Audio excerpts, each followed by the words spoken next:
Are we started? Yes. Okay, so I would like to call the October 12th, 2021 Committee of the Full Board of Education meeting to order. We have 6 members physically present, and we have one beautiful member, Jane Giuliani, up on the screen, along with Bill Piazza. So if you see us kind of looking up there, folks, that's what we're doing. So I just called to order. I would like to motion to approve the COW meeting minutes of September 20th, 2021. Can I have a second to that? Second. I've got Lee. Is there a discussion on the minutes? Hearing none, all those in favor of the committee of the whole meeting minutes of September 20th, 2021, please say aye. Aye. Oppose, abstain, that motion is carried. So the item number 3 is discussion of the elementary school magnet themes. This is how this came to be. One, we kind of wanted to talk about the campus, and I thought that we've started the conversation about the middle school and the high school, just to kind of get our feet wet about all the things that are happening there. The second is that we have 5 elementary magnet themes, and I went to go rattle them off, and I went, and so, right, so I think that the way that Susan and I sort of proposed that we did this tonight is just get a sampler of what is our different magnet school themes. And if you have questions, jot them down, let's get them to Joyce, and then Joyce can get them to the principals who are behind me. That's why I'm making that motion.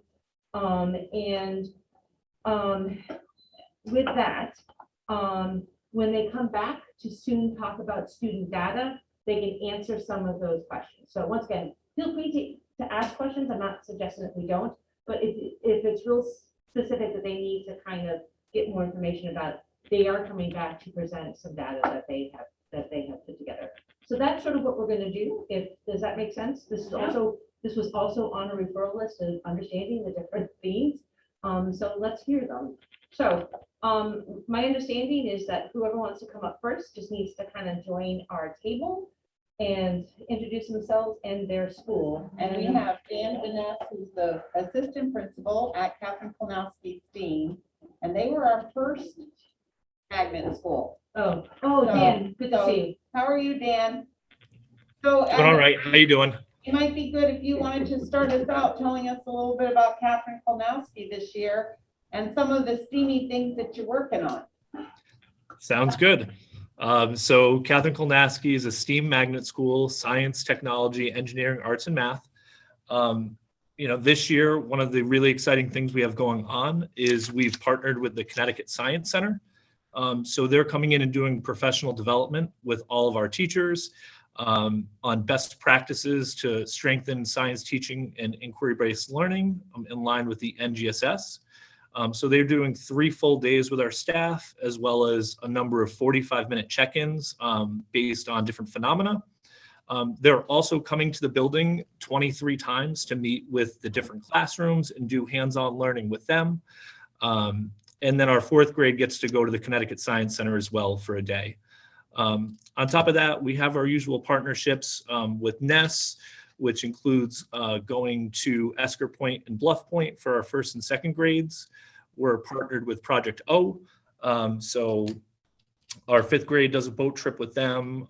There's lab experiences and experiences at the school for 3rd and 5th grade there.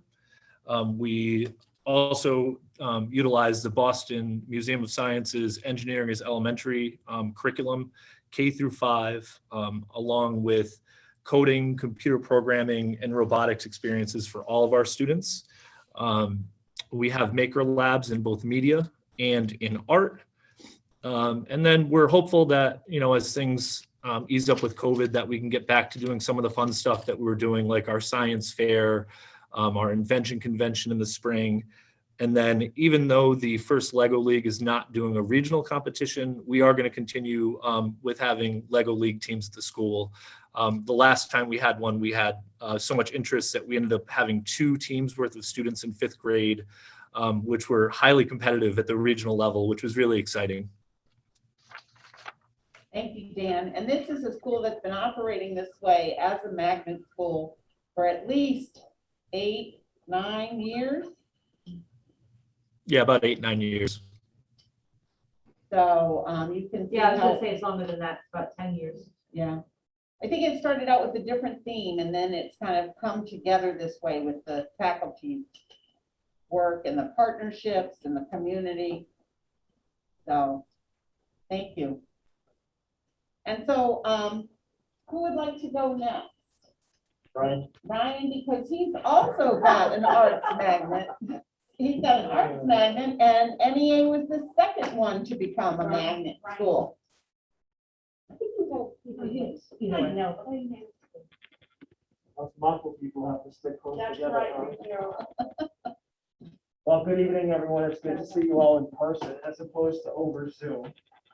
As you know, Northeast is an arts magnet school, and I think you'll probably hear a lot of similarities despite our different themes about what we do at our schools. And I think it's easiest to look at it as a two-headed approach. So we have internal projects where we have our special teachers that work with our classroom teachers, and we have our external partnerships, as we like to call it. And it's kind of been a reinvigoration of work at Northeast since the district has moved to 5 magnet schools. Meaning, we have really taken a look at what we do and what we offer, and really tried to take this as a chance to give ourselves a facelift. Our biggest partnership right now that we are really embarking on is with the Mystic Museum of Art, which is right around the corner. We spent 3 hours of professional development there on September 1st with our staff. They came back the next day to meet with our staff, and they will be working with all of our grade levels throughout the entire school year. Their staff is wonderful. Many of them have worked at Northeast before, so that partnership is really strong. We also had a visit last week. I hope you saw the article in the Day paper from Cardi, which is basically a traveling museum on wheels. I think Kim Drellick is here. I'm going to give her another shout out because she wrote a wonderful article. But Cardi is going to be visiting our kindergarten, first and second grade classes 3 times a year to support our arts curriculum.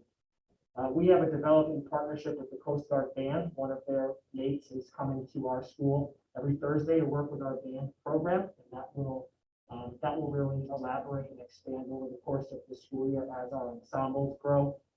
And similar to what Dan said, because of the pandemic, some of our staples are a drama production. 4th and 5th grade has their own cast, their own production. We have not been able to do that in a few years, nor have we been able to do our Celebrate the Arts Festival, which is really a 3-day arts festival at Northeast. And in my entire time at NEA, I haven't seen it because of the pandemic. So we are really hoping to get that going again this year.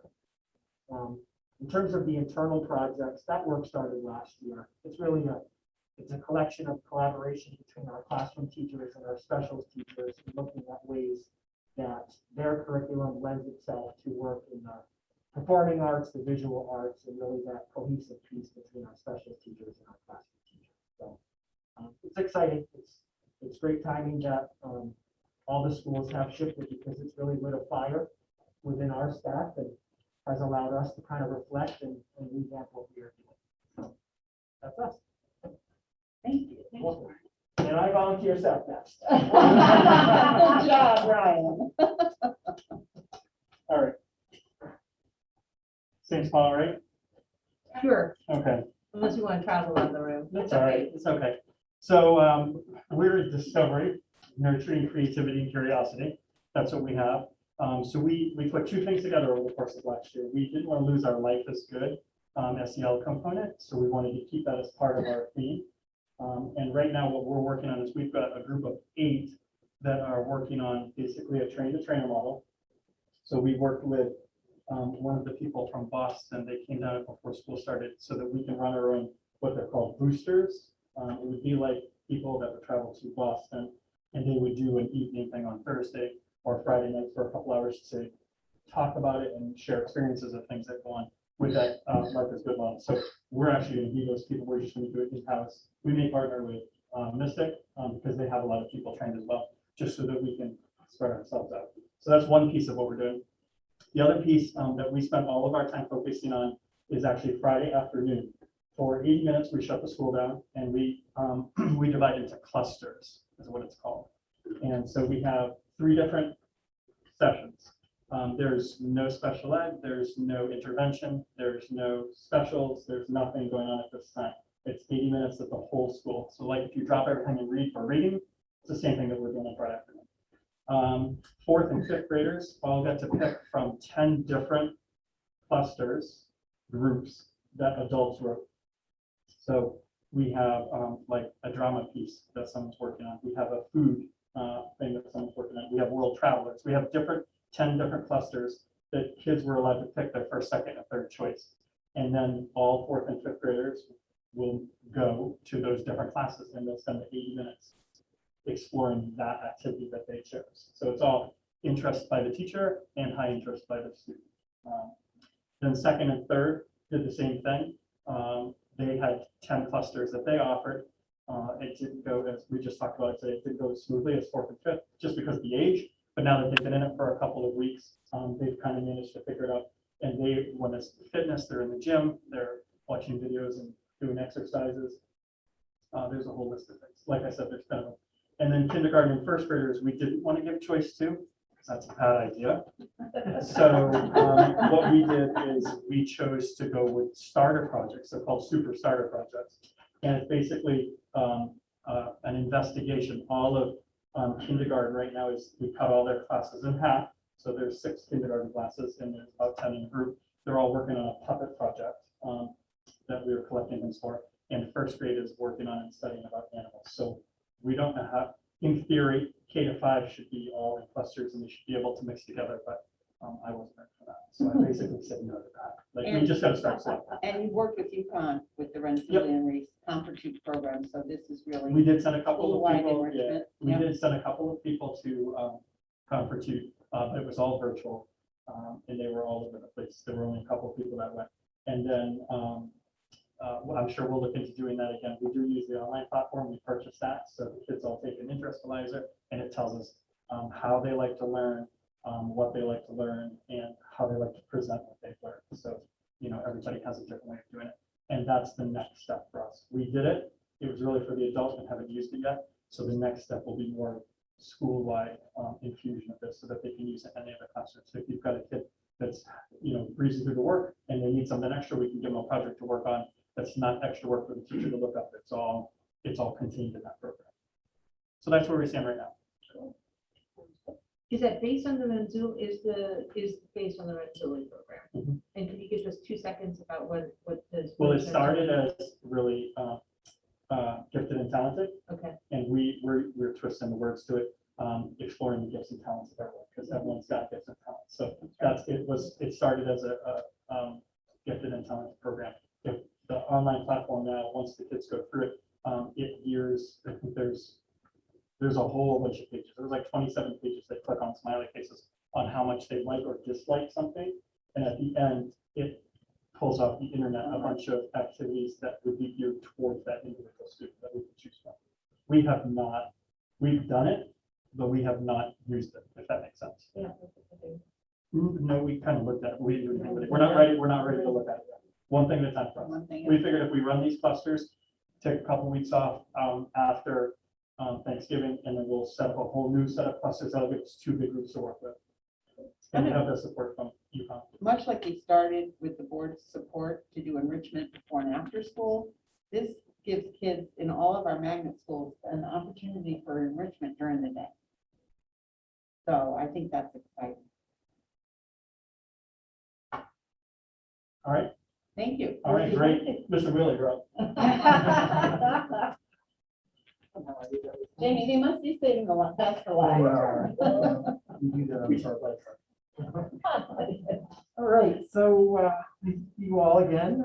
Mystic River is our Plain Ingenuity magnet school. And just like Seth and Jamie are building the ship as we go. So we have partnered with Life is Good out of Boston, and we have also partnered with the Niantic Children's Museum. And we are starting slow. We are building what we are calling electives. Seth is calling them clusters, but one of the things that we're doing is each term, we're offering something different to students. So term one, our focus is really on play-based activities. So what we're currently doing is we do something similar. We're on our Thursdays.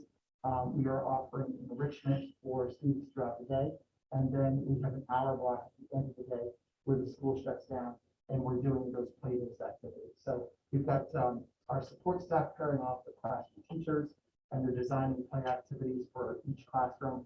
One of the things we've incorporated this week is more of like building-based activities. So we have one of our social workers and one of our art teacher, we're celebrating Hispanic Heritage Month.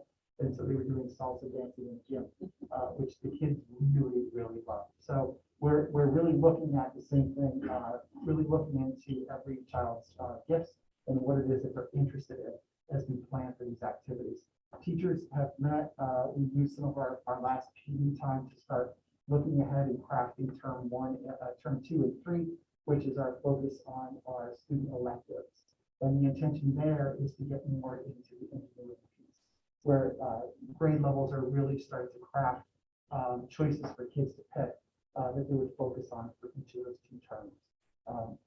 There's only one other school that we know about that is doing this, and they really wanted us to be cautious about how we are rolling out year one, meaning that they tried doing electives in every term, and it was a bit of a so I think having the partnership with Life is Good and focusing on those play-based activities for term 1 and then really shifting to activities for term 2 and 3. One of the things that we're going to be careful about for this year is when we are offering electives for each grade level, we're going to keep it within a grade level. So for example, grade 4 would create electives and each of those classrooms, the kid would pick one and they would have it run out.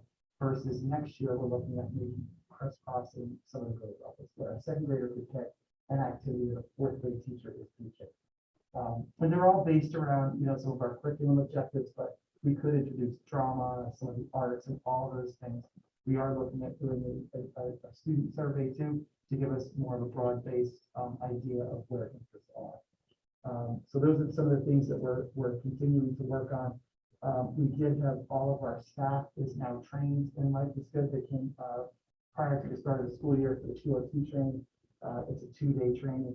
We are looking to move forward to train a smaller group of teachers for the 303, which is really where we sustain our program so that we don't have to keep having Life is Good coming in after the training. So those are some of the things that we're continuing to work on. We're using Emma Rotner to really make that stronger connection with the Niantic Children's Museum to find ways to incorporate that as well. I've heard 2 of you talk about Life is Good. Is that the brand? It is the brand, but they also offer what they call a Playmakers Academy, if you will. They are a company that has really branched off and they've really focused on trauma with students and how play can really have an impact on that trauma within the classroom. So the focus on the training for teachers is to really think about the kids in front of you and how you can incorporate play to be able to combat some of that trauma that kids have experienced. One of the things that sticks with teachers with this training is when we talk about the snake brain.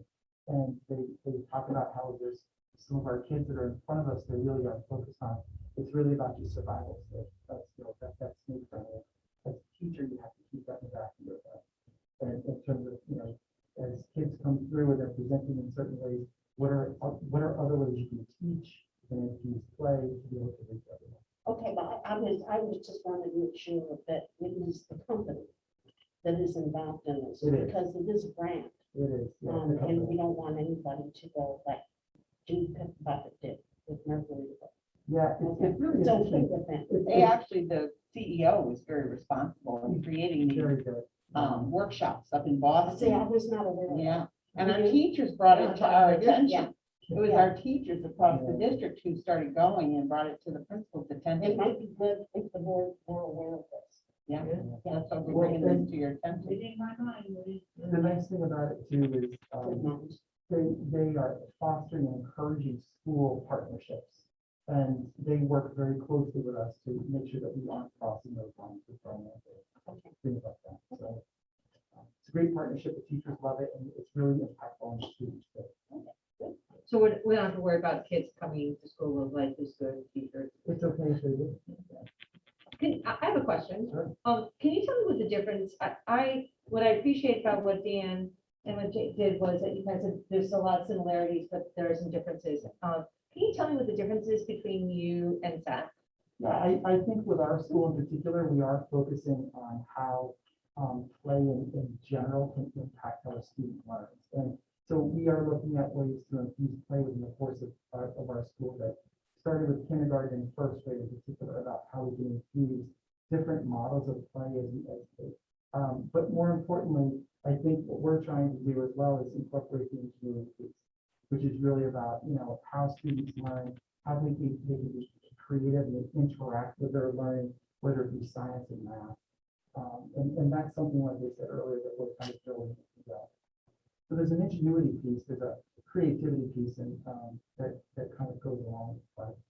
I think we always think of early childhood and Jean Piaget, who really set the stage on play as a learning field, that children, communicating and working with their environment, that's how they learn scientific, models and strategies. And so I think this just says that all kids, learn through play-based activities and things that really engage them in wanting to know and understand things better.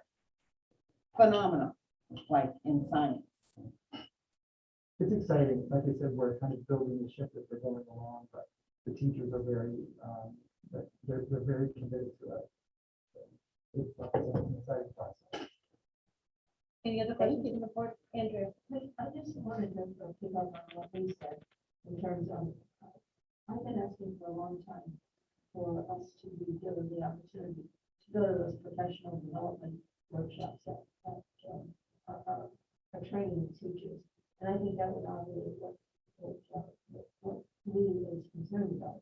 And I particularly would like to move on to the one at Ryan's school. Maybe that's something that we can do.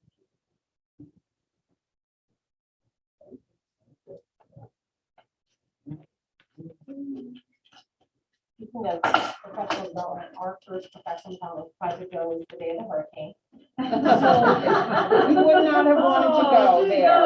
It was such, I couldn't believe it all summer. I was like, as long as it doesn't, storm on this day, and literally teachers were going to go out boats but working with Project O is phenomenal. We invested in the silver ride maybe, but I was just thinking, that would have been so great. But so James River, we are environmental and marine science, and we have, as speaker said, we're starting really, really well, but slowly, so that we can make sure we're doing everything really, really well. Or best we can. So I have a note.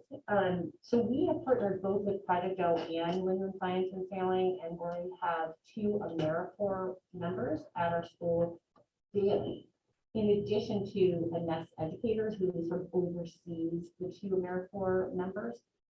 And these 2 AmeriCorps members are sensational. They have a background in science, and they come in and they teach hands-on lessons to students weekly. So a K class will have music, and that same day that they have music, they'll have an AmeriCorps lesson. And depending on the grade level, of course, what they're teaching them, the teacher stays in there. So it's sort of that job that you do too, to clear about the lesson. We also have our tanks. Good news, we have our tanks now into the magnet room, and our 4th graders were the ones to gather the critters that are in the tank. Fantastic. Susan was there when they came to see their finally the critters in these tanks. So one thing with the tanks, they'll be able to feed them. We have just jellyfish and some snails in there. We're getting crabs in there. But it also will be a nice learning experience for kids to be able to take the temperature, the salinity, the density. So they're incorporating obviously math into that, but they can also write about them. So that's what's going on in the magnet room with NEST and AmeriCorps. We also have the magnet room space used on Wednesdays when we have enrichment going on. So students will go to enrichment classes in the magnet space, and it's with Emma Rotner, who's also our magnet coordinator. She's been doing different composting lessons. They're growing plants. They're showing seeds and how to work without soil. So that environmental piece. We just got our worm composting, very exciting. It is, no, it really is exciting. She's writing a grant through Greenleaf to be able to get a recycling system in our tap to then teach about how we can use the different foods we eat to then, you know, replenish and have our worms create the soil that we used to grow. So that is an exciting thing going on. But also on that Wednesday, we have art enrichment, which she's using recycled goods to make different art projects. We're also doing in media, they're working with our little Voodoo technology, and then they're also having hands-on with like drum live on those days too. Project O is in our building at least once or twice a week for the year-long project that they've developed for us, which at the end of the year, they'll have a take action. And it'll be sort of that culminating event for each of the grade levels. So depending on what it is, kindergarten, then they go clean up at the beach, whereas fifth grade, they're going to go outside and they're going to be working with thinking of greenhouse, which we don't have yet, but we might partner with the high school. We haven't gotten that one yet as far as how that end of the project might look. But grade 5 also is working with Project Go through a BWET grant. BWET stands for Bay Watershed Education and Training. It's a very large grant, which was phenomenal that we obtained this grant because teachers go to 9 PDs with Project Go, and the experience what the students will be experiencing. They did get out gifts last week, and what the students will be doing are they're going to design outdoor spaces that'll be then done in March through the end of the year, and they'll be putting in like a pergola, a rain garden, but it's all designed by them. So they're out there scoping the areas now to see really how it would fit, you know, what would be good in this area, what would survive for plants. So they'll design that with input from other grade levels, and they'll be able to have a reveal, like sort of that big, huge ceremony at the end. So I actually really invited a family person for that and see it at the end of the year. Just looking at my notes to make sure I didn't miss anything. And we're going to be having waste ambassadors once we get our recycling program up, which are going to be sort of our green team at the school. We've got our sort of recycling bins and systems in place for that. So that's sort of an update right now of where we are at things. I think I was gonna say, one of the best ways to really kind of see for yourself and experience it is to do a walk with me and see the different schools, especially the new schools. I know we're being careful with visiting right now, but I'm hearing in a couple weeks that even our little children will be able to, you know, have vaccination. So I can see the day that we can absolutely walk through. And we're talking about doing an open house in the new buildings, you know, after school hours too, to bring people through.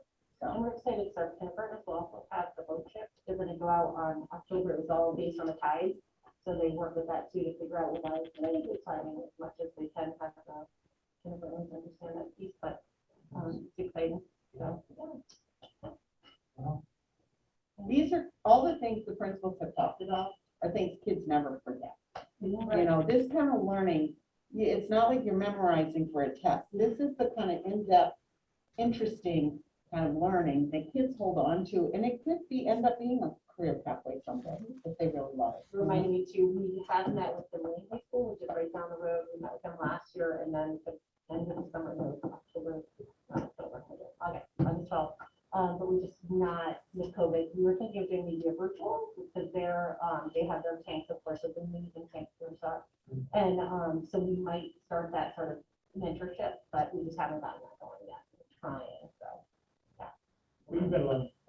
Yeah, just a little bit. Yeah, so we're good. Thank you, Jamie. All right.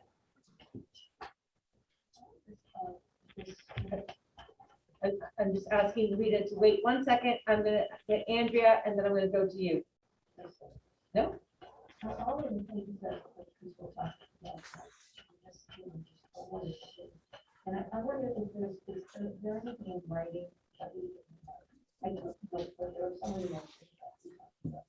So is it on the website or? Ours, we're working on parent information because we're developing as we go. So we chose not to put anything together because we weren't sure how it was going to unfold. So as we go through it, like we're currently working on a new mission statement And I'm just a real blessed at the time. that's what we would be sending the parents, and we'll work with, Emma works with us as well, so we're working on that. And I think Rebecca Diaz is also as our communication coordinator. I think we put together some flyers and some things that are up on the website, but that will continue as it unfolds and more of this work. Yeah, that's a good idea. Rita? Yes, I just wanted to say that we really can't, I can't hear anything. It's all muffled. So unfortunately, I heard a little bit, like every once in a while you'd catch a word. But it's not clear at all. I don't know if anybody else that is virtual is having this issue. But I just thought I'd let you know that we really can't hear. I think it's a mass, and it's the turning of the heads of when people are speaking. Like I can hear Kim and Susan very clearly when they speak because they're facing forward, but the rest of it, I totally missed. So Okay. I heard Dan very clearly because he's also virtual, but the rest all came through very muffled. I think we're recording this also, Rita, so I think it'll be interesting to listen back on it. Yes, I will, because I'd really like to hear about the themes. Right. So thank you. I just wanted to let you know if there's any improvement, or if it could be a little louder maybe, or, something for the virtual audience. Thank Okay. you. Thank you. I will make sure that people will face forward, or at least face the microphone. Yeah, Things.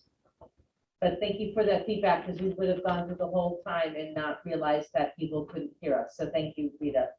Kim, this is also a microphone, so if they're here and we're away from them, maybe they could take off their mask. Mhm. Okay, To be clear. okay, thank you. All right, so, Dean, I have a question. And I don't know if anybody can hear me, but I'll do what I can. Thank you. So we've set up 5 elementary schools with magnet, each with its own magnet theme. Is there anything in place where we evaluate or measure the success of the programs, or are they fixed? Each school has its theme, and come heck or high water, this is going to remain the theme of the elementary school, or is there? So what's the process for saying, especially with the ones that we're newly introducing, as opposed to the veteran programs? Process for determining whether a program is successful, and how do you measure success? so you're talking about the quality assurance. Right. How do we? Take the school, is it number of bodies that say sign me up for that one, sign my kid up for that one, or how do we know whether it's working? And what is working? That's Yeah. exactly one of the things we've noticed with Catherine Kolnowski being the first, was they now have 40% of their population that are outside the neighborhood zone. So even seeing evidence that people wanted to go to the school, but I think we do a lot of surveying with kids. And it sounds like between the interestalizer and the survey and the feedback that we get about the enrichment programs, and we do that with parents too. So I think we can look at that data and maybe tailor some of our questions to the magnet themes with parents. And then, of course, we're always looking at data and how the kids are doing academically. And we really believe that providing this enrichment is going to help kids to flourish and do better in their core subjects. So there's interest that the kids express, or that the parents express on behalf of their kids. We also, it sounds to me, expect to see some performance improvement in kids' performance and learning by the time they get to middle school. And I understand that these are long-term, long-range things. You're not going to see something even within a year. But do we have any chronological benchmarks? We're going to revisit this in a year or 2 years or whatever it is, to say, well, this is a great program, keep going, or this isn't working out the way we thought. Again, define working out. And we should revisit this, we should do something else, cut it out altogether, etc. Rather than just, moving forward because these are pretty titles. Well, I think that you've heard too from the principals that this is a growing process. You kind of grow into this. I know with Catherine Kolnowski, they actually shifted what they had done in the past to do something that was more relevant. I heard Ryan say that It's kind of given them a reboot and revitalize their program. So I think that's what you want, that continuous revitalization and growing of these themes and really aligning them to what kids are interested in and teachers are interested all the time. So they do have their titles and we've got kind of got an idea, but I think it will be something that we continue to bring back to the board and share with you some of the things that we're finding, just like we do with the summer enrichment, with the grants and the programs like I did this summer and some of the feedback that we get. But to Dean's point, we as a board are responsible for the policy and sort of the curriculum that happens. And so I'm wondering what type of information would we want to have and how regular would we want to have it so that we could make a determination that magnet schools, sorry, I had to tap the screen, that we know that it's happening. I mean, is it once a year that the principals kind of come back and they kind of share data about what they know about their theme as they've developed? I mean, what I'm hearing tonight, please correct me if I'm wrong, I'm going to keep my back to you guys though, but I'm addressing you, is that many of the principals are saying that they're trying to go slow, that they've gotten advice that don't move quickly, that bring things in. So maybe this year isn't the year, but how often does the board need to have the magnet themes come back? That is a good question, Dean, for us to evaluate that. There's another question, a follow-up that I have now I'm thinking about it is, with the institution, especially of the newer programs, is there a risk that we run? Again, the elementary school would prep the kids for middle school, would prep the kids for high school, would prep the kids for whatever they're doing after high school. That's the theory.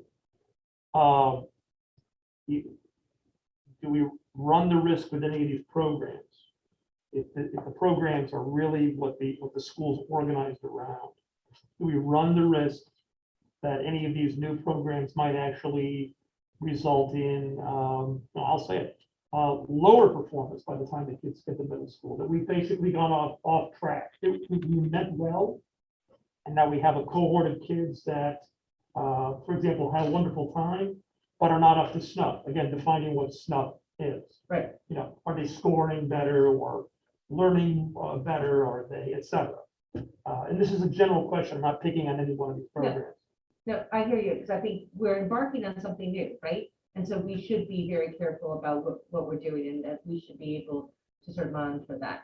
But I also want to, I do want to address all these 5 schools have a core curriculum that they are required to do. Right. They have benchmarks that they have to meet in reading, math, science. So there is a core that all these kids are getting. It's just that the magnet is giving them an interest so that they can address those cores. And I think that's what we forget, that sometimes that happens. And we get excited because this is really cool stuff. And I wish my kids had been around at this time. I wish I had small children. I do, but not in the state, that are grandchildren. However, there is certain core requirements it's a board approved curriculum that these kids have to go through. So I think I understand what you're coming from, but I think personally, if I was a parent, I would still be very much confident that my kids are going to be prepared for the next level, because I'm confident in our teachers and in our school administrators that they're going to make sure that they're going in that direction. So it's a question of PR, because we're promoting this program, we're promoting a new program, it's more comprehensive. And so the traditional bread and butter of the reading, writing, arithmetic it's not in neon lights the way these things are right now, because this is what's in front of us. We're not going to see an agenda item saying, here we go, reading, writing, arithmetic. The agenda items are the sexier things, if you will. So I want to make sure We're that, pretty enticing too. I would say that the work that we've done with Columbia University, with CRAC, with NGSS, all of our cores are really recognized across the state, the way that Groton has rolled this out. So our kids love just as much reading side by side with their book buddy, or having a lesson with their teacher, or doing some math problems in think tanks, as they do even their enrichment. You see that same kind of excitement. That's why I'd love to be able to bring you through and kind of showcase what the core looks like, and then what an enrichment piece looks like. And maybe there's some filming we can do later on in the school year that could actually showcase this to parents and the community. Because I think you asked some good questions, but like I said, I did mention the academic part is one of the things with all of our $10 million worth of grants, we've not only surveyed kids and families, but we've also looked at the data. And we found each and every time that the data has shown that kids make tremendous growth. And most of those GODIA grants were around the main core curriculum that we've noticed that. So we will continue to look at the data and look at all different things, both the hard data and then the other, kind of qualitative and quantitative. So we do get, though we haven't in the past year because of the pandemic has made that impossible, but we do hear data a lot on the board, it's specifically around that. So that's going to be another way for us to benchmark. But Dean, to your point, I would be curious about how often the board would like to hear updates, and maybe not the show, but the information that we got today, but like, when do we want to hear about how specifically the new magnet schools, how they're doing? What are they finding is being successful? What are they finding that's not? I mean, I think to your point, that makes sense, because why keep a magnet theme if it's dead in the water, right? But we have to give it time. We can't say, well, tomorrow it's just not working, so we're gonna get something else. But I think we need to think about, and we don't have to answer it tonight, but we need to think about how often we need to hear about this specifically, since it's a new adventure for us. Okay. And well, maybe new for us. We are certainly not the first district that's ever done it. And so I'm sure there are best practices out there for how school boards are evaluating magnet programs. Because we did. That's a good idea. We didn't create the wheel. Right, but I mean, we're doing it in a very unique way, but there must be, like you said, benchmarks and best practices for how to determine, how other districts determine whether their program is successful. Like Learn right next door, right, Rita? Learn does high quality, magnets, and they have ways of testing. So that's one group that I can go to. I would suggest putting it on our referral list and maybe 3 times a year for the new schools, and having Dean's suggestion evaluation of magnet school themes be on our referral list. And, maybe January and then July or June, we could look at it, again. So maybe 3 times a year. Yep, and we have that calendar that Susan and I still follow in terms of what do we talk about in January, what do we talk about in Yes. February. Right, We could throw that in. right. That's a really good idea. Dean, thank you for, Yeah, that's great. Thanks, Dean. did you have other questions? Oh, no, I'm set for now. All right. If there are no more questions from the board, I'm gonna let our very dear colleagues. Good night. Thank you guys for all the work that you do. And for Steve and Jamie for not only bringing in a new magazine, but also a new building with all those construction happiness. Yeah, I'm here to help us. And Ryan. Bye. Good night. Bye, guys. Thank you. Bye. Oh, and I forgot to say goodbye to Dan, so, bye, Dan. Bye, Dan. So funny. All right, so the next item was from our referral list, which is actually, it's from our referral list, and it's also from our last Board of Ed meeting that was tabled. Ms. Joan has been patient in waiting for this so that she can get this to the town, because they need that as well, right? Yeah. And so, the first thing that we need to kind of take a look at is, and Rita, I believe that this came from you, is your request, the possibility of going to one committee of the whole meeting a month. And so I'm bringing that up because that was on a referral list. And I just wanted to know where let me just talk about what the current practice is, sort of with a mix, because it's pandemic and so a lot of stuff has happened. But how it was established was we would have a committee of the whole meeting that was specifically geared towards like a curriculum and maybe some miscellaneous, but curriculum. And then the second committee of the whole was on finance and facilities. And so we would try to clump like-minded things in those two things. And then have the regular board meeting at the end of the month so that whatever we talked about in the committee of the whole, we could then vote on it because we've got the information. Sometimes my style has been, especially if it's an in-depth issue that we have to vote on, you'll see it on the committee of the whole both times so that we can really make sure that we understand what's going on, so that when we make a vote, we're making an informed vote. So that's sort of what the practice has been.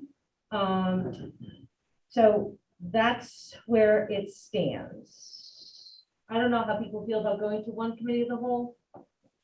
I would like, since I have almost no skin in the game, Okay, if we go to one meeting, as Rita has been asking for years, then what are we doing here? Can we do it in one day? I needed the COW meetings myself. This is where we can talk about things and have consensus and things other than just curriculum or facilities. I think that the idea of going to one is insane. From someone who has no skin in the game. thank you. Liz, In theory, I would love to go to one COW. In practice, I think it's ridiculous because I think it would be too long. I know that after 2 hours, I'm toast, and it's hard for me to stay focused. And we tend to have a lot to talk about, and especially in this time period where we have a lot of change going on and things that need our attention. I don't think at this time that going to one meeting, one COW a month is in the town's or in our kids' best interest. I just don't think so.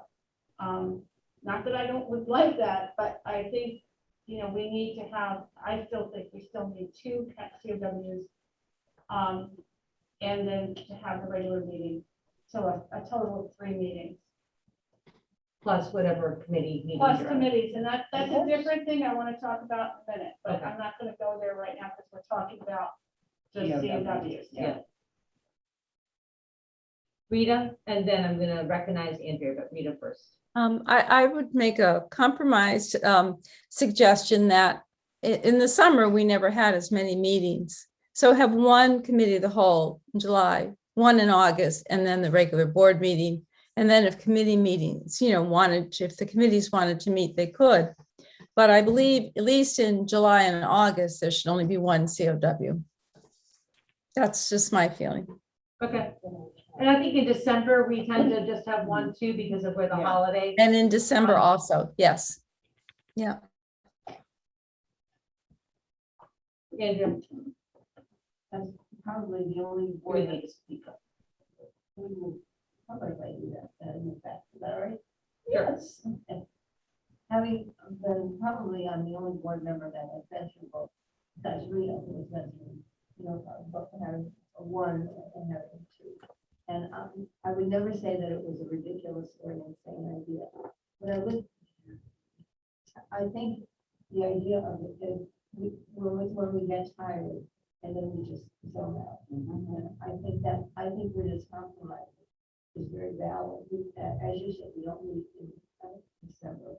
And to meet, to cut them down to one in the summer, I think it is a very practical thing to do and keep the 2 during the Steve, Okay, so I look at it this way. The board is what matters.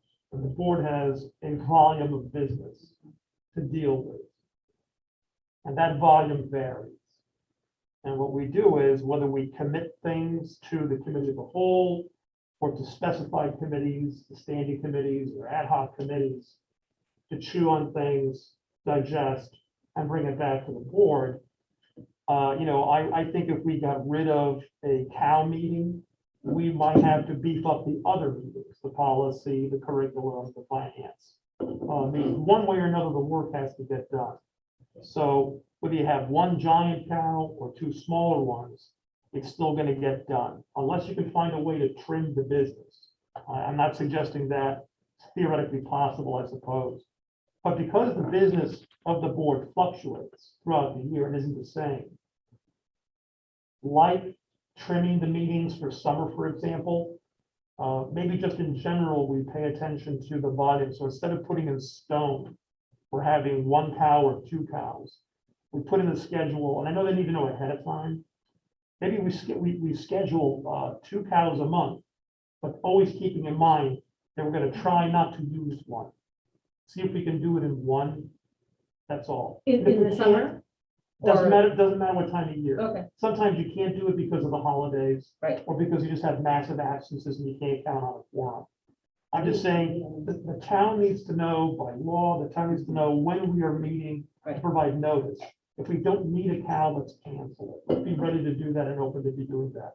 And then there's budget season, which all. that tends to take us out every week, you know. Yeah, that's That's acceptable. that's an exception, but that lasts from really December, 3 months. January, February, March, you know. So that- April, May, because we have town council and our team. Yeah. So that's a big heavy lift. Right. I think I've never had, having created agendas, I've never not had enough to put on for a meeting. And so, though maybe in the summertime, I'm okay with us leaving with 2 and then and allowing the board to kind of say, hey, can we, Do we need it or not? do we need to meet twice for a committee of the whole in August? Like, what do we have to vote on at the end of the season, and let us do that, but continue to have 2. It seems like that's the consensus. Do a shorter one so that we're not out 4 hours. in the Well, meeting. Well, I think Susan and I and Mike and I worked really hard at making sure that our meetings never went more than 2.5, 2 hours and 40. I think my biggest was 2:45, and we've tried very hard to Not keep to even ours, do that. It's long. because it's just too long to do it in. You'll see me dancing on the streets if you have me much longer. All right, so I have us Rita?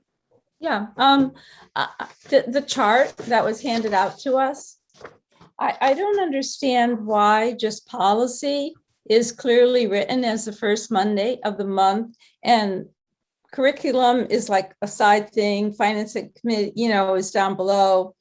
To me, they're equally important, and they need to be up across this chart. Right. The reason why we switched to 2 committees of the whole, like you said in the beginning, Kim, was we were all on finance and committee and finance in the building facilities. We And were all doing curriculum. So our committee of the whole, one of the meetings, we were all part of that. And so they didn't have that other Monday. So let me just tell you why policy is the only one that's out there. Policy has been the only subcommittee that has actually kind of kept their time where it has been established. The other ones have kind of moved throughout.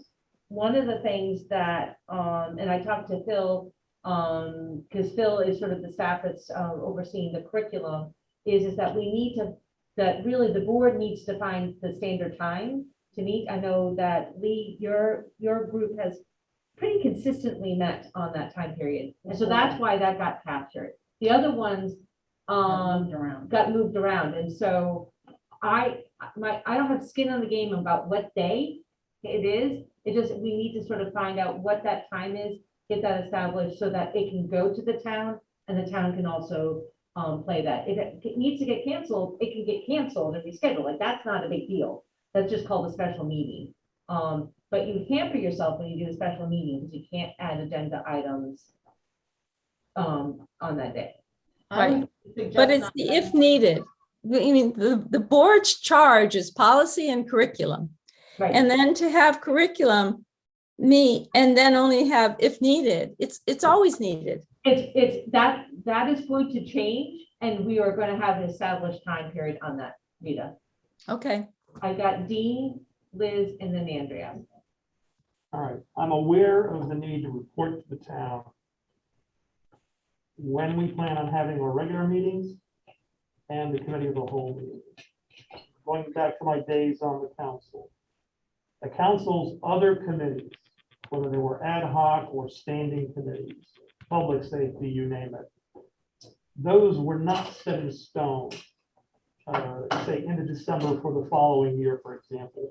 You do have to inform the town clerk within the prescribed period. We're going to be holding a regular public safety subcommittee meeting. Make sure you notify people, but we did not have to set that in stone. So I don't worry as much about whether the policy committee is presented more prominently than the other two standing committees. I mean, are we really saying we're going to be reporting when the policy committee is meeting, and that's going to be set in stone? As a way of just saying, 7 years, we have had work to do on policy. Oh. 7 years, Yeah. always. right, It should, because And it's it a, needs to be cast in stone, because when we table things, those are policies that should be in place.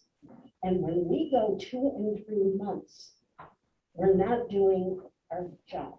That's what we need. when I say set in stone, I mean reporting for the law's purposes ahead of time. Yep. We are the board, we are Board of Education, we are the RTM, we are the council. Here are our meetings going forward in the future. My understanding is that the other bodies do the regular meetings and the town meetings. And their other committees aren't necessarily set. They'll say, we're gonna meet once a month, or whenever they want to. But they're different from the regular meeting in the town. But that's just that's how I've seen things in the past. yeah, I think that as long as we can determine that it's gonna be met once a month, because it shouldn't be as needed. Once again, I think you should always have the right to say, like, we have nothing on our agenda this time because of whatever. That would never be true for policy. I do understand that. But, or curriculum. So, right. So I don't know, it could be the will of this board to kind of say, we kind of want to know that. I think one of the reasons, Dean, and this is historical, is that we did the 3 Mondays. We had the 2 committee of the wholes and 1 regular. And so that the other Monday was just going to be one of the standing committees, policy and finance and facility or curriculum. So I think that that's just how that's done. Once again, for me, it's not about what day it is. It's more about that it's more than, it's a once a month meeting. So that's. And I would say be careful not to put too much in one night, like to have that first Monday to be 2 committee meetings would be fine, like a 5 and a 6. But you wouldn't want a 7, you know, I mean, I think that can be too much. But you might have a meeting, we've sometimes had those committee meetings right prior to the COW. Like and that tonight. works out, and that works out really well. So I would just say, I think it's really important that, you know, Phil working with, you know, Dr. Ackerman and Liz and, you know, me working with the facilities folks and policy, that we just find an established time. And I think it's easier to set it up and then be able to cancel it.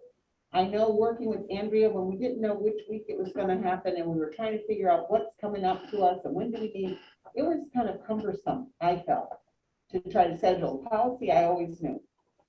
So. I know you call them, but I just wanted to say that, this is, yeah, our Dr. Piazza and I met, and we already established that it will be every third Monday. There you go.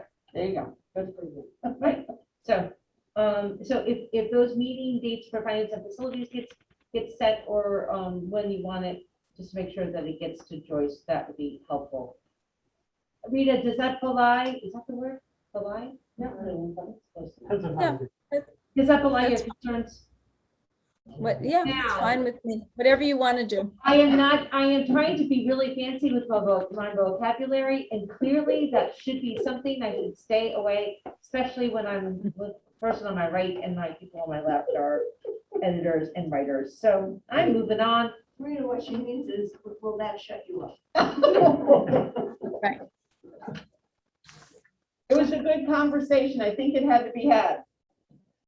All right, so our favorite conversation. Oh, Liz. Oh, my goodness, Liz, I apologize. That's all right. I am so glad. If, do we have to meet just on Monday for committee? I mean, like, all right, and I find it very difficult to meet for an hour prior and then have a chat. I personally find that very difficult. And I just was wondering if that is, I think it'd be great if we could have policy on Monday, followed by curriculum or finance and facilities. Yeah, That would be really handy. I We've been like doing that too. That's what we've been doing. facilities on the first Monday. Yep. We didn't this month because Ken was on vacation. That's right. Yeah. Okay, But we have fallen into yeah, that. pattern. okay, yeah, thank you. Yeah. No. I'm sorry. I mean, whether we have to choose whether to grant it, I don't know. We could spend another It hour also- talking about it. But it's sort of nice to have it happen sometimes when we have another meeting, because otherwise we lather on forever. Yes. Yeah. because- Whoops, whoops. Yeah, because a meeting will expand to the time Or, Right. allowed. Who So- was it who said that? So this is how I'm going to take it. We're gonna take this meeting time, guys, we have agreed. We're gonna vote on this, the end of the month, okay? And would it just be that, that we just say that it's not, we don't say as needed, but we just say it meets monthly? And that maybe when the new board sits, we can make sure that those are the times that meet for people. And then that information can get to Ms. Jones, and Ms. Jones then can get it to the town. Yeah, Joan. If people are feeling like it works for their schedule to have it on a certain time, because I don't know about you guys, but And given the history that we've always met on Mondays because the council meets on Tuesdays Yes, and and the then RTM meets on meetings Thursdays. Wednesday. And liaison meets like on Wednesday, so we try to stick to Monday, right? I think that's just the history. Otherwise schedule. Joan speaks. If we picked another day, not everybody could meet at that time. because That's we've why already- Mondays was chosen. Okay. For the meetings to occur. that's your historical aspect. Thank you. I appreciate that. All right. I'm gonna move on to our favorite conversation in the world, is transportation. Mr. Kilpatrick, can you come and sit with us at the table since this has been your labor of love? We won't have you. Yes. I don't know what I would There's a have done nice without Sam. microphone right there. there you go. Everybody wants to hear about this now. Yeah, so actually, the transportation buses have been running a lot more smoothly in the past couple of days. There's been improvement on a daily basis. The STA is still short drivers, but there are 3 drivers who will have their license, I believe, within the month, and so they will be there. We had some drivers come back last week that were out on medical, so they're back. They're still short but they've had 5 drivers come from out of town, from other towns to come and help us out, both from the other end of the state and also from neighboring towns. So they've been here to help us, which has also presented some problems, of course, because drivers that aren't familiar with our roads, especially some of our roads in some of our neighborhoods that don't have street signs, has made it a little bit difficult for some of those drivers. So, but it's been going a lot more smoothly. I think that I reported to Susan and Phil on Friday night that all the kids were home at 5:05, I believe. No, at 4:50, was it 4:58? It was just before 5 o'clock on Friday. So considering that there were times that were much later than that, I won't repeat them again because they're irritating, those other times that kids would get home. And then to get down to 6 o'clock and 5 o'clock is really a great improvement over a short period of time. Although it may not feel like a short period of time for parents who are waiting for their little kiddos to get home. We do have a meeting with STA management. Susan and I are going to meet with Mr. Murgo tomorrow afternoon. We've had a couple of meetings with them over the past couple of weeks, and both phone calls, phone meetings, and in person, and they've been fruitful. And I think our last meeting actually led to some real good responses from SDA in getting these buses up in on a more timely schedule. We did identify Groton Middle School as a what we call a choke point.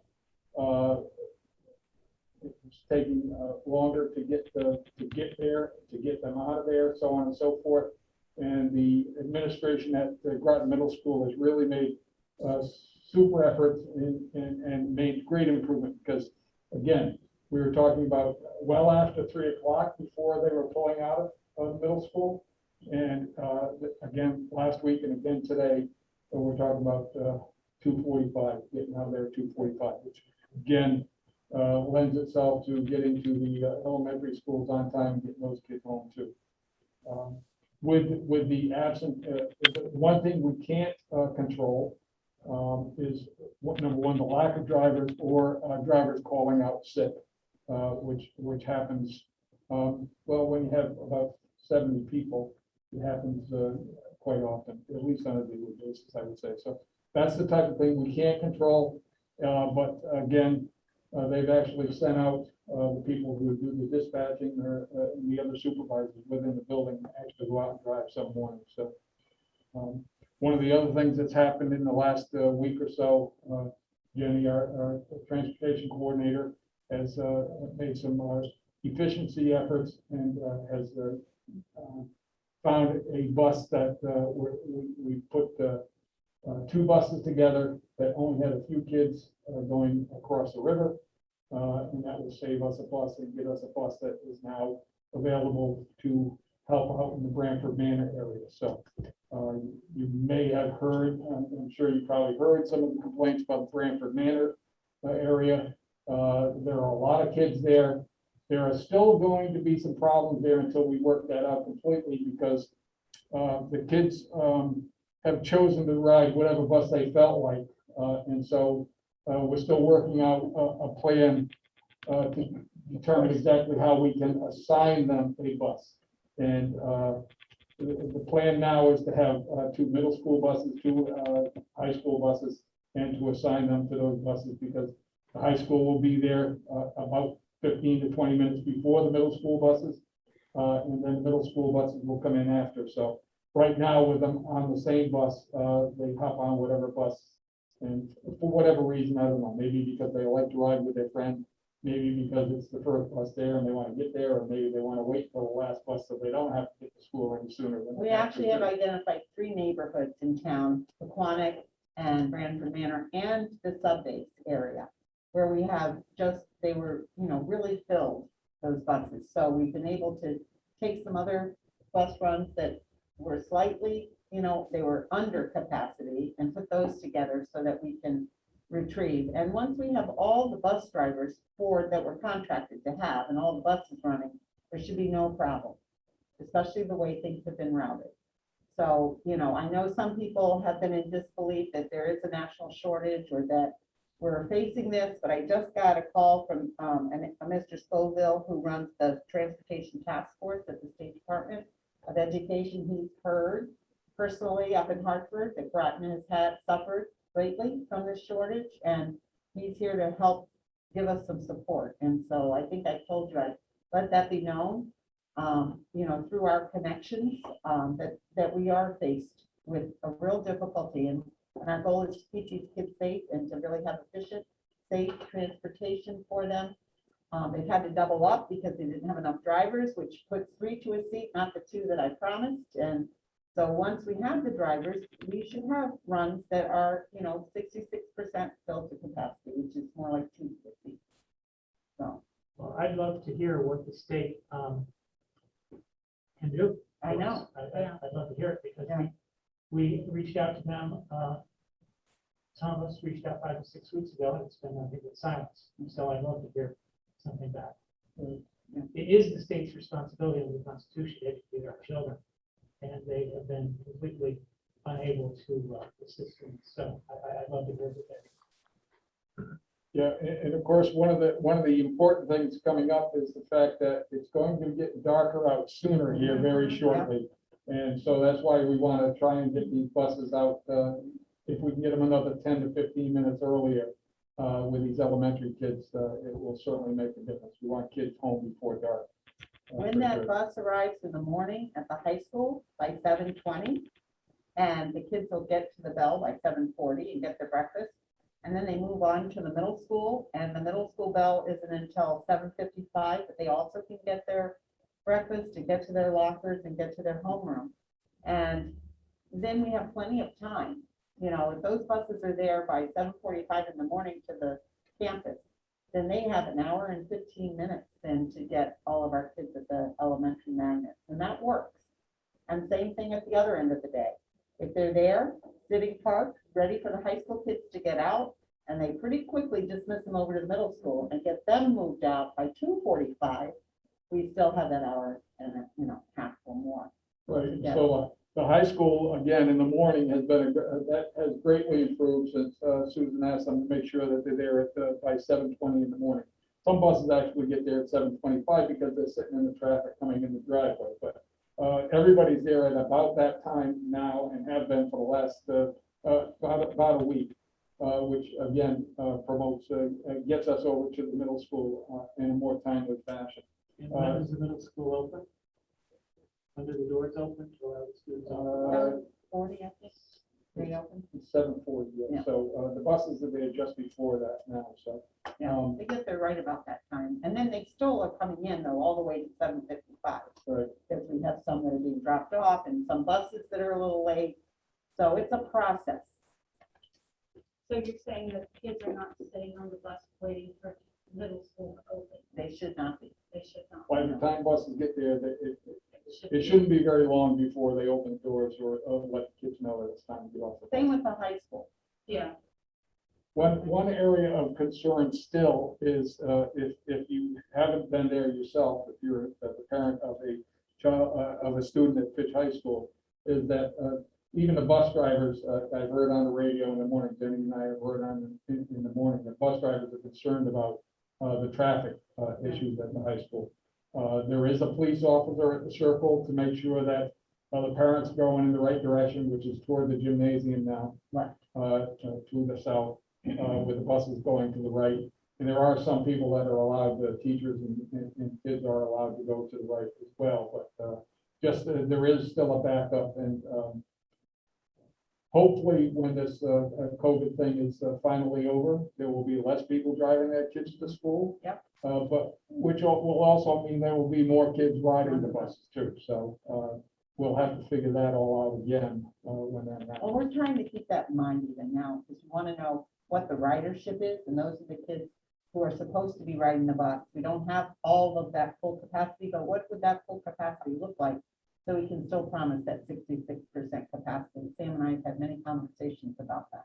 One of the things that we do in Groton is that if a child or student is eligible for a ride on the bus, then we are not allowed to take them off of the list. They stay on the list to stay on that bus run. So we have, possibly one of the things that we can work on for next year is to give parents an opportunity to opt out of bus transportation. Ask them right in the beginning of the year, is your child going to be taking the bus? Yes.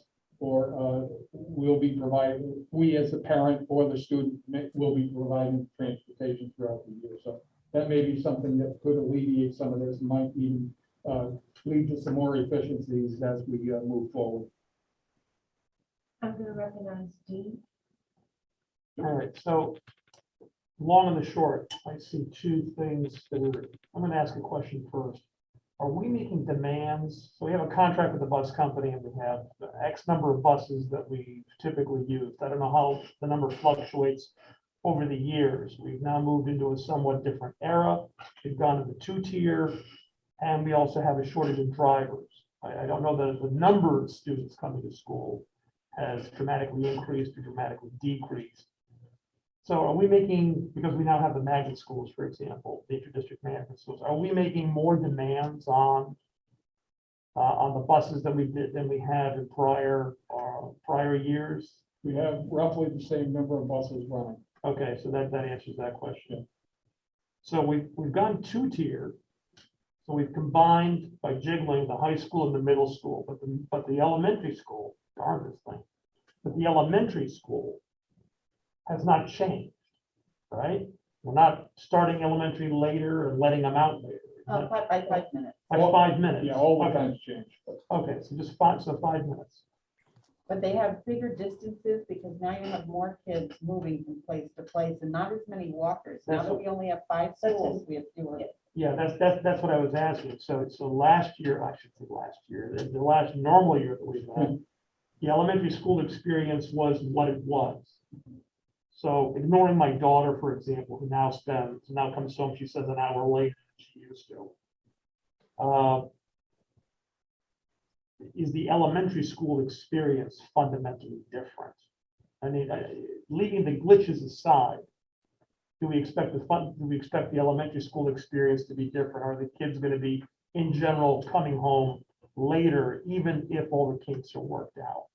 Hopefully not. Okay, I mean, our goal is really to get them home like we used to. right, And to keep those runs, I've been saying it under an hour. okay, And, you know, some of it is distance, like if you have a child going to Northeast Academy from on the same side, you know, that might be a longer drive and you know, the traffic in Groton and the routes that they can take. So just the magnetism and going across. And then the capacity, how many stops are we making along the way? Those all build into those longer times. do we think the traffic that you see, for example, at Fetch, is generated by people just foregoing the use of the buses and saying, driving themselves if they have a car, or parents are driving? I know I've had to do it a couple of times myself. Mostly that's because my daughter's zero alarm. Yeah, I think, well, I know there's been an increase in the number of parents that are driving, both at the middle school and the high school, for instance. The high school has always had quite a few parents driving as well. Our kids driving themselves when they can't. Yeah, but even the parents would get there in the afternoon. Some parents would get there just after lunch to make sure that they were first in line to get their kids out there, because the line did get fairly long. And of course, they let the buses go first before they let the Right. the drivers. But I think you've seen escalation due to COVID too. I know that there are parents who want to drive, at least for now, because of their concern. They don't want their kids on the bus. Right, okay. And also transportation has been so hard that they probably are just choosing to do that. I have a question about the bottom of the hill with Grasso and Groton Middle School. How is that tie-up doing at the end of the day? We need to speak with the person who works for Grasso Tech to see if we can get him to stay longer, to run that light a little bit longer. The chief was gonna do a little surveying himself and put some people out there for us, so I have to get back to him to see how that project worked. Some days are worse than others. Needless to say, rain days, for instance, are worse than others because nobody wants to stand out at the bus stop in the rain. So some of those days have been worse than others, but that hasn't improved greatly yet. Okay. And when do we think that we're gonna get some resolution to whether that can be fixed or not fixed? We'll probably talk to Chief Usaro this week and probably come up with a solution by the end of this week, or have an idea how we will handle it. That'd be great, because I think all of us hear a lot from people about that. But what are you doing around What am I doing about that? I think that's nap time. We could all rotate, you know, I'll take Monday. I'll take Tuesday. It's gonna be I'll yellow just slides. As long as I get to wear that. Like, Yeah, I gotta wear the. you do. Sam, we say this a lot and often, but your guidance around what, not only trying to get All the facilities. all up the and facilities running. up and running, is to do the transportation so that our kids can be safe, is pretty amazing. And Thank you. food services. And food services. Thank you. Any other questions about transportation? Thank you, Rita, Sam. do you have a question? Okay, thank you. I was gonna say before I got into this, I just wanted to say to Liz that and I'm in agreement with her to a certain extent, that even if we have, whether we're having another meeting before this or not, it's never easy to have a cut.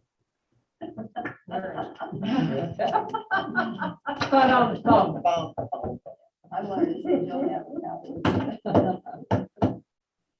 All right, So the next item on our agenda is the class sizes. The reason why this comes to us is that we also have to vote on this coming meeting. And this actually drives our budget in many ways, because if we say we want more or less classes or higher, it depends on what we have for staff. And so Susan, I don't know if you could talk to us or talk us through what is what is the preferred practice, and also do we have it, and what's happening currently? I know that some of our new schools, our kindergarten classes, I've heard have a little bit more folk. I don't know if you want to speak to some of that. So I would say in our preschools, our kindergartens, and our first grade, we like those numbers really to be between 18 and 20. Although I would say that especially in our two new schools, they're up to 22. And in the two new schools, you have both an academy program and an ABA program, which adds 2 or 3 other little children in the mix for part of the day. So that's something we have to be really cautious with, that we know the total enrollment going into this, so that we're adding up all the children as they, present. And in the past, I know that if our numbers really go past this, by a certain amount, by the contract, we have to add in more sets of hands, adults, but that still overcrowds the classroom. So it's much better to keep those class numbers, at least the start. We know we're a military community. We know that we have transient folks, people coming and going. So those numbers do shift probably more than other districts. So we just have to be really careful going into this now that we're down to 5 schools. We have to be careful with our numbers. So, and we have a lottery process too on top of it. So it makes it a little even more complicated. I would say in our middle schools, our numbers are about 24. That was kind of set. And on our high schools, they've gone up quite a bit this year. They've really paid attention to those numbers. You don't see as many of the smaller size class, but you do see maybe not 24, but you might be seeing 20, in areas. So.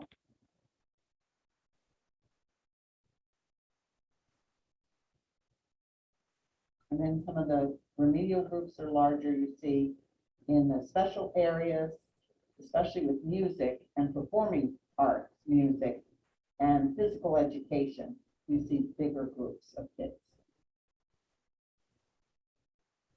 I don't have it, I had to try to find it in my email, but there's another set of class sizes set by a union.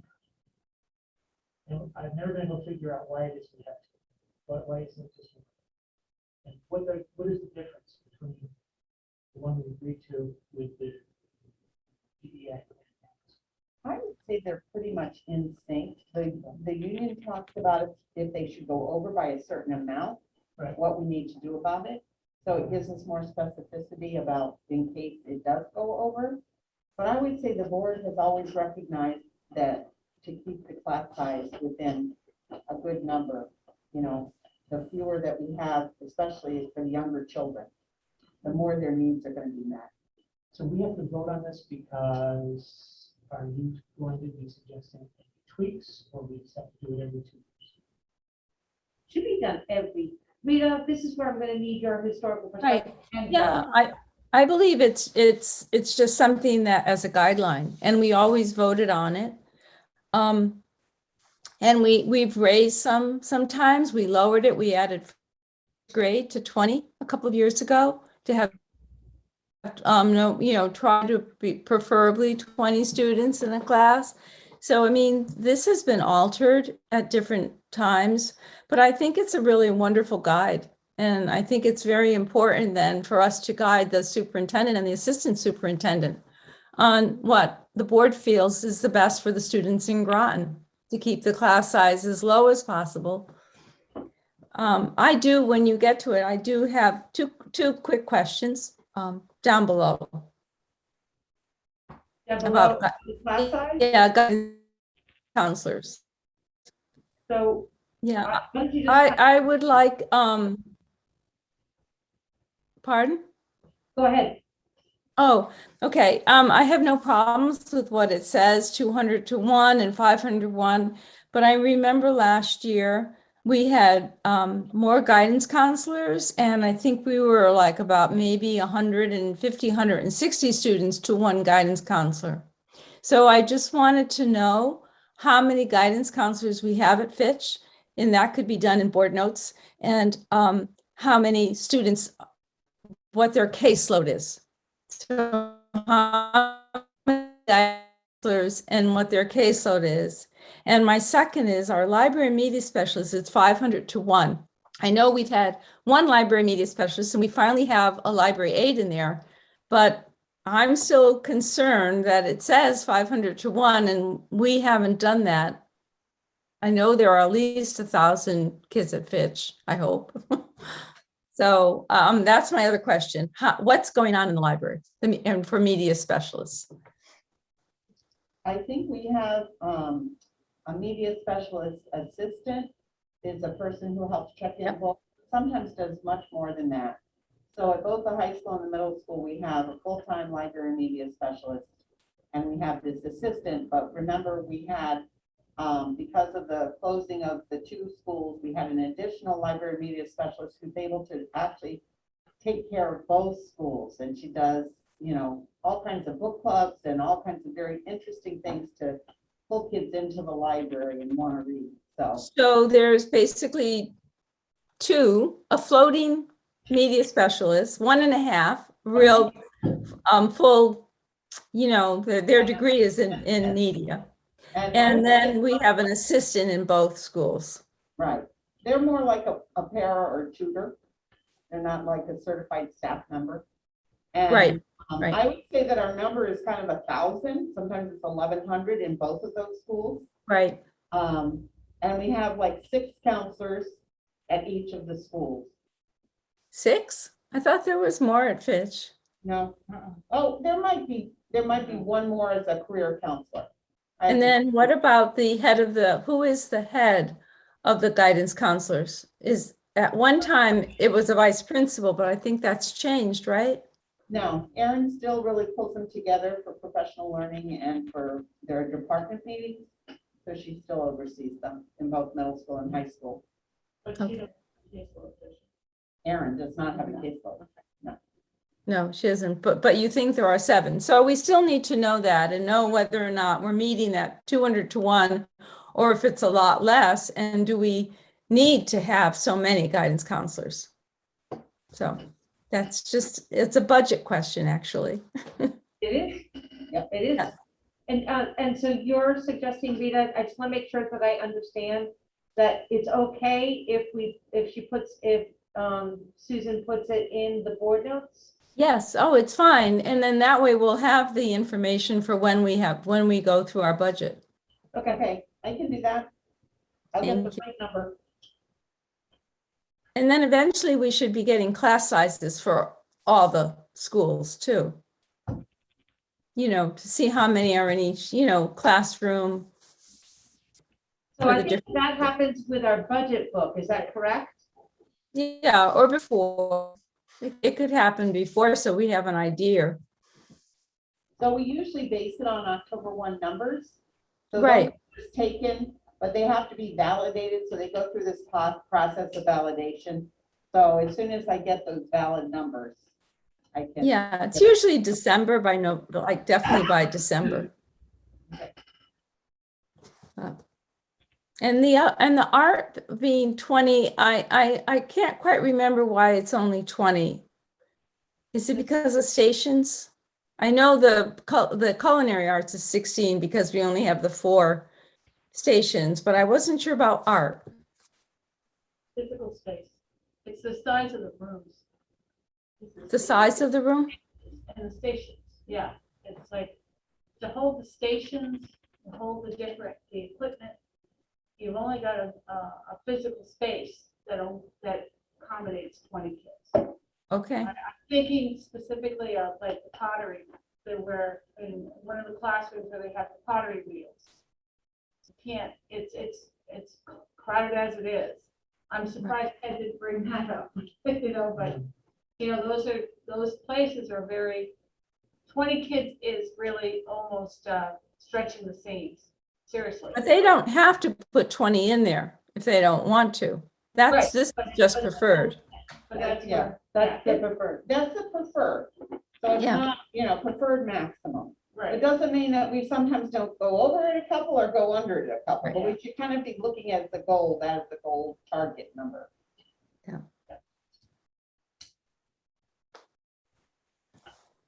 Any questions? Sure. Is our enrollment, or is it trending down or is it trending up? It depends on the grade level. We're busting at the seams with pre-K, preschool, and kindergarten and TK. Thank goodness we have TK this year. Yeah. So, and I think our middle school and high school numbers are trending right where they should be and what we had expected, like that 1,000 number is kind of where we're at, plus or minus a few. Okay. We don't know. We about the certainly number had of more folks. magnet students come back last year. I was just kind of wondering. I'm sorry. Do we know about the votes yet? We know that there's a Columbia class being built and they're going to be stationed here. So I was told in the military superintendent liaison meeting to be prepared 2025, 2030, that we could see increased numbers. And they did a survey in town that reflected that housing was really going to be more affordable at Balfour Beatty. So it might be that military will get preference and they will be put in Balfour Beatty, and of course can choose other areas, but this will be really a very ideal area for those As well, people. they should. Yeah, so we just have to be prepared, I think. We have to be thinking about that now. But no. Actually, that is a question that Susan and Phil and I talked about this morning when we were doing the agendas is at what point do we need to make sure that we have a committee with, I think, town staff and town council and us to kind of take a look at if we do have this sub come in, or we are having all this housing being built, what are we going to do? And also, how do we think about Mary Morrison? And quite frankly, how do we think about the robotics club? Because robotics club to Mary Morrison, but are we going to need it? Because my understanding, oh my goodness, Bill, you're twice. We're seeing doubles, Phil. Bills. Aren't you lucky? I keep getting tossed out for some reason, so I keep re-entering. So I think it's down to one again. Sorry about that. So I think that's going to be, that we're looking at that for next year to kind of take a look at developing that committee so that we can be prepared and we can do what we need to do to make sure that Mary Morrison is available for swing space, et cetera. Because, Sam really doesn't have much to do and we need to make sure that he is not bored. Well, we just saw that report from economic development about 5,000 units, but they didn't say where. So we very interested to know where those Right. 5,000 units are projected to be built. Right, and I know that we have been pretty active in asking them Oh, I know. about. You brought it up to liaison many times, Right, but now economic development has actually come up with a number. Right. I'd love to know where they. Maybe they suspect should we are. present to the board sometime. Yeah. I'm putting that down as a future topic. Hey, Kim, when are we turning over the schools to the town? Is that going to be on a future meeting sometime? Oh, Rita, thank you for helping me have a brain. You're right, that needs to be on the future topic because we do have there's a process that we have to go through and it starts with us. And so I'm going to write that down for a future topic. Thank you for keeping me on my toes. So have we finished discussion on the No. other side? No, we haven't. I'm a little bit fluid tonight. Do you have more questions about the process? No, I just want to comment that I think that with the addition of the different programs at the high school, especially in the middle school, that we do need to keep consistent or even lower, add more guidance counselors. I do believe, I understand that they're expensive and it's a project, but if we are increasing the career pathways program, the IB program, and all of our other things, and especially for our kids that definitely go to these people for counseling situations. we definitely, we need to, I'm gonna put it right out there right now, I would be adamantly opposed to cutting that stuff. Oh, But I just want, we need to be, I think 200 is too much. And I think that, Let me get in my board notes what we actually have. yeah, And of course, Congressman Courtney gave us that other grant that was involved a career counseling Yeah. that the board doesn't have to pay for, but that's just for a year, so we're gonna have to Right. see how that works. and that's the other part, is that this whole thing about, with all these grants, you know, that they're supporting the teaching and learning, adding staff, that's very much a concern. That how Well, is we that gonna be give the person sustainable? a one-year contract. we think about that all the time. I know we do, I know, I We just, do. I have to say it. So, I'm thinking that we need to have that information. Yep. In board notes, but I think, this was, and Rita, I think you and I were the only two that were on the board at that time, but they were talking about the portfolios. Our board's gonna go off. Our portfolio, from middle school to high school with a guidance counselor, like, have you guys ever heard about that? So maybe it's time that we bring them in, to talk about, the guidance program. Yeah. So that we Great can, idea. so that, Good idea. so that's another. Good idea. Too many good ideas tonight. Is that also, would that be something that curriculum needs to have referrals from the board, the TOW, to look at the guidance curriculum that is being used? Have we done that? I don't understand. Is there a curriculum that the guidance I think uses? I think that went out the window a long time ago. We had, I forget what the. Naviance. No, Navia. no, this is when I was there. And we had guidance counselors teaching. I forget what the name of the program was, but I think that's a strong foundation. Okay, so, Well, I think currently, I don't mean to interrupt anybody, but currently this social emotional learning curriculum is being instituted by the teachers at the high school with the support of the counselors. Now, the level of that support, I'm going to be meeting with the counselors. I think it's either at the end of this week or beginning of next week. We'll be looking at, what input they're having and what support they're offering to the teachers. But I believe that started last year, Susan, with the social emotional learning. But I would imagine, as in most districts, the counselors used to go into the classrooms and teach that. But I think the demands of their job and the movement of including social emotional learning in the classroom lessons sort of moved it over to the classroom teachers, whether it's once a week during homeroom or something like that, with the support of the counselors. So, but I'm going to be looking into that and having those discussions with the counselors to see what level of support they're offering and how that's working. Yeah, Maybe I you don't follow up ever on that. believe that Go ahead, counselors Steph. went into classrooms and taught that. The guidance Okay, counselor. I don't know how it works here. In the former districts I've been, that's how it used to work, and then it transitioned to teachers. But it's definitely something that we can find out and then brief the board. okay. And it does, if it's a curricular topic, maybe it does need to go through curriculum if they're using, specific. Dean, So when I think of a guidance counselor, I think of two functions. One is student, say coming from middle school or while they're in high school, will seek guidance as to what course they should be following, what elective they should be taking, what track they should be on. And also, they're finishing up high school, and do you have any words of advice about where I should be going in life? What college should I be looking at, et cetera, and strategies and whatnot. So that's how I think of a guidance counselor. That's how we used to use them when I was in school. I think that's how my kids have used them or tried to use them here. So that's how they're supposed to function. Are they in fact, I'm not knocking anybody, are they in fact functioning? So if we're saying we've got a guidance staff, we want to increase it, et cetera, what are they doing? Just like with anything else that we do in this district, anything else that our staff is performing, is it working?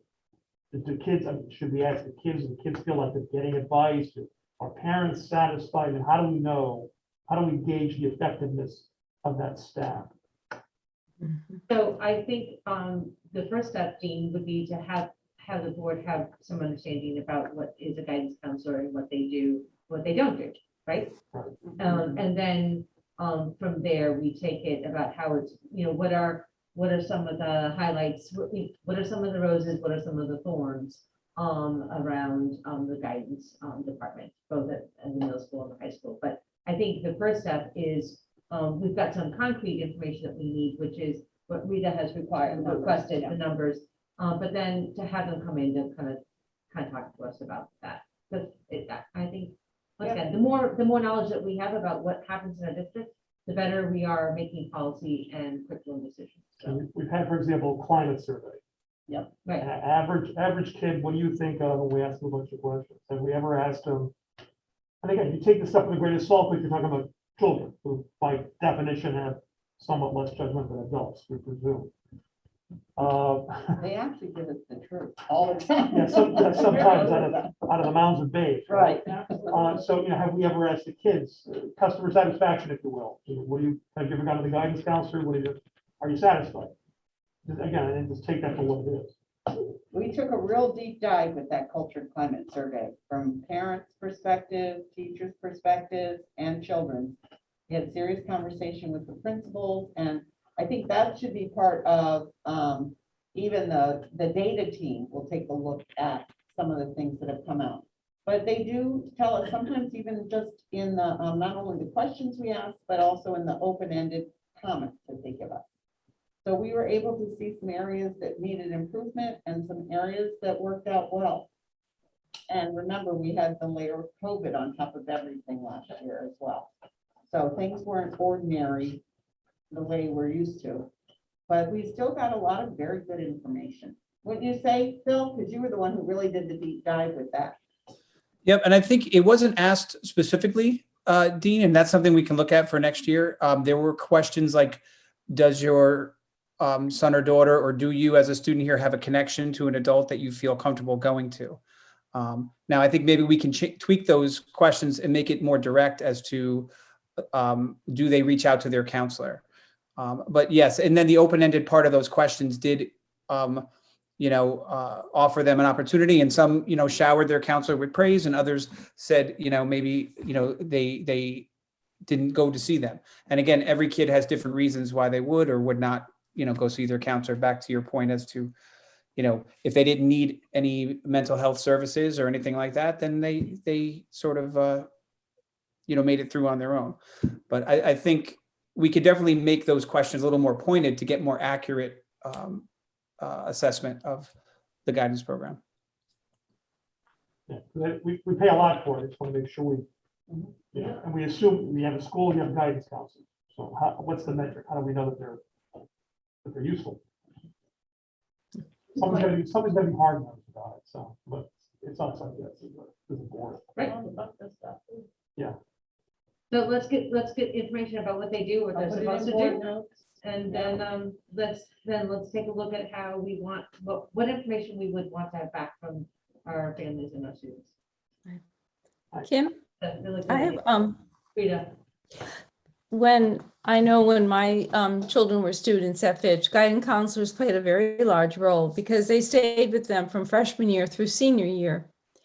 And they would know, like, if, they would meet with them every January, I believe it was, and in the spring to make sure their courses were right for the following year, what they were doing.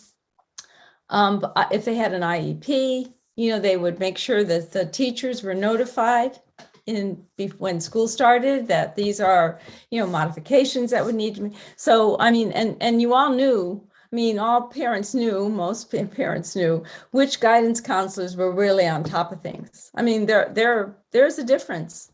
And I think, Dean, you bring up a really good point that, we really need to make sure that all our guidance counselors are servicing the needs of the students to the best of their ability. So I think it's going to be great if we bring them in and really find out what's going on. So that's it. So if we're done with that, we're gonna move on to review of the referral list. I'm jumping down to the committee of the whole, the last two, which is the 9 and 10. So the 9, did we have the discussion of the Rising Club? We had just one. We started, we're going to have, it was referred, it was said we need Right. to have them come back with information. And it's the, yeah, we Okay. have not had that. Okay, so that's still going. Right. And then the timeline for returning schools, Rita, I'll make sure that that gets on our agenda. And maybe they need to. No, I mean, they're in school. That was before, that was for the pandemic.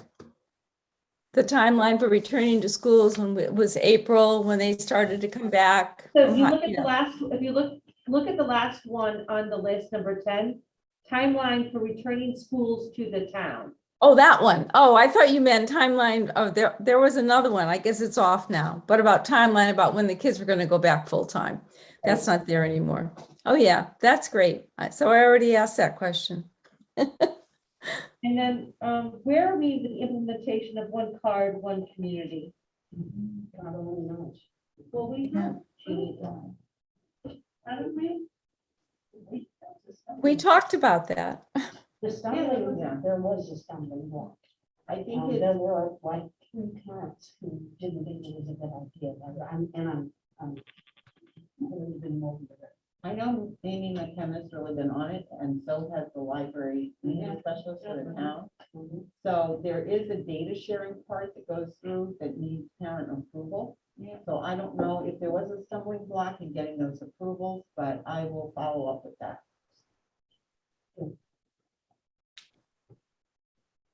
And then we'll add deans about the evaluation of maggot school themes. Yes.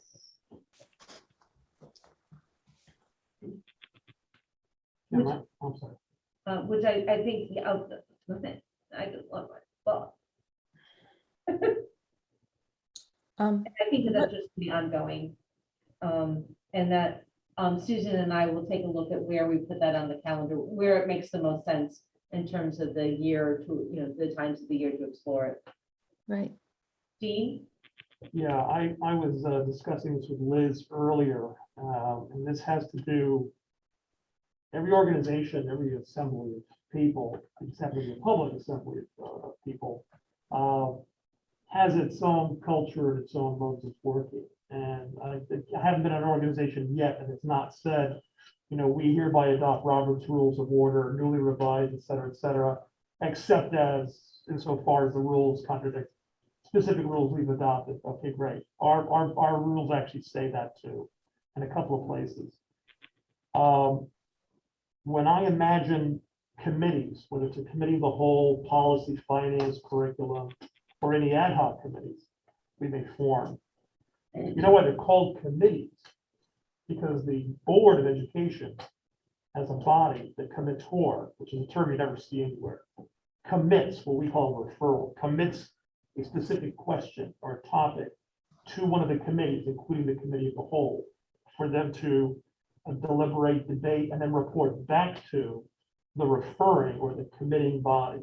That's why they're called committees, because they're receiving the commission. Right. So again, we don't have to do it, necessarily by Roberts, but typically when you have a committee of the whole or the other committees, they take referrals from the Board of Education. We as a board would like the committee, whether it's all of us or part of us, to take a deeper dive and come back. It could be a one-time thing, it could be an ongoing referral. And so the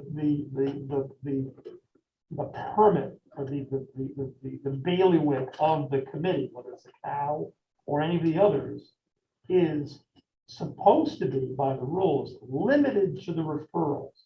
So you should not be able to, again, by the rules, have one committee refer things to other committees. The committees cannot generate their own referrals. So if the board is interested, and again, sometimes this is form over function, because we're all the same people, we're all talking about the same stuff, we're trying to get the work out, whether it's done on the board, the cow, or any of the other committees. But I bring this up, not because it's just a touch of OCD that I have. I bring this up because should you have something controversial or that something that could become controversial, the last thing you want is to have your work undermined by somebody pointing out that you have not followed your own procedures as a public body in introducing topics, considering topics, and voting on topics. So I don't raise this to answer the question right now. It's more of I'm learning, because I've only been here about a year, how this body works. So if the committee of the whole has a standing referral to consider referrals and to take referrals on and off the list or to suggest, I think that's what it would look like, that the board has charged the committee of the whole with reviewing the referral list and making a recommendation back to. In other words, I don't think that under the rules, we're allowed to vote or decide on what we're going to leave on the list or take off the list. I don't think that's our power as the cow. That's our power as the board. Right. Because the board is the referring body. So I think I would love to have a longer conversation with you about that, because Yeah. I've always struggled, I think, for a really long time about the referral list and the discussion. And I'm looking at people to say, yeah, we get tedious. So I would love to have a longer conversation about how do we do this? And I don't know if that means that we need to have it as a referral topic, like how do we do it? You need to refer it. Well, Yeah, you can't talk about it's a question it. All of we can how, do is refer it. We can't talk about it's a question We're of in the how committee of the business whole. is generated. it. Yeah. Right. We're in And the what committee of the goes on whole. the agenda. All we can do right now is refer it. We can't discuss But it. isn't It's that not on the already, agenda, so we can't have any discussion. isn't that referred already under rules of procedure? Yep, but it's already on. It's right there, right in the middle of policy. Right there. I don't know, No, it's right there. yeah, rules of procedure, right? Right. So that's. So that would be looked at, so we could address it through that. We've been Right. wanting to look at that 9,000 for a long Haven't time. done it in 7 years. I know. But actually, Liz and Andrea and I have, because that was a task that we had for a committee, was to do the handbook and also to look at the 9,000s. And so I'm going to take that comment and think about that, and maybe even have you on speakerphone when we talk about that, so you can kind of help us think about that, so we can present it back to the board. Yeah. That's also a topic that we've done at a retreat, is to kind of talk about how do we get to our business. Because we have really struggled. One We have really struggled. recently, so.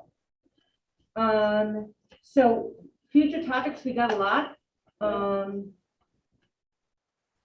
The guidance counselor, you're gonna be doing the numbers. We have, closing the school. Did I catch those? Yeah, I'll type them up and I'll send them to you. You can cross-reference. Okay. Kim, And John will get them too. policy 2018-10, protection of undocumented students. Has that policy been written and revised? I think we do have one. I We do have one. right. So, Years ago. But we do have something in writing that talks about if a child is asked to be questioned by like a police officer. We've done that one, and that you have to call the parent and the principal has to be there, and if it's something that is a warrant. But it is ongoing. I mean, it's always ongoing. We don't actually even have to wait for the state for the feds. During the 60s, 20s, we were very worried about ICE coming Right. to our poor little secretaries, and it is something we discuss all the time, and it's there. So we do have a policy. I just have to remember what it's called. It's not referred to specifically. But in to that call that ongoing is as ongoing as I can think, along with vaccinations. We do. Thank you. Thank you. Anything else? no, I just, some of the older ones that are 2017, like, electronic information security, electronic communication use and retention. Is there any way that we could, That's actually. I know that's ongoing, but it would be nice once in a while to have a report to understand it. Clint, we talked to Clint about that. That was something on Dennis's list of things to Right. do. And now we have Clint, so he does have some good ideas around that to update Great. those policies that are gonna be important. So I've already brought that to his attention. Thank you. We have policies that we change on a regular basis too. Right. And Clint will probably have some good Yeah. ideas. I agree. But these things are absolutely always ongoing. Well, they change so rapidly with technology, right? And security for technology. So we have to kind of keep looking at it. Any other? Yeah, I don't quite understand what admission requirements for resident students mean. I think that's the enrollment process. What are the requirements that we need to ask families when they're enrolling into our schools? So do we need to keep that on our referral list? Well, that one is important because we have a new registration process and we've been tweaking some of the ways we've done that. So I do think that's a good one to bring to the board very soon. Great, thank you. It also has something to do with the fact when Norwich actually decided to have somebody find out whether these kids have a right to be in our college. So that is ongoing too. Yep. And we pay a Yeah. lot of attention to it. Any other or future topic? We blended the two. I I'm will ready. You see me? motion for adjournment.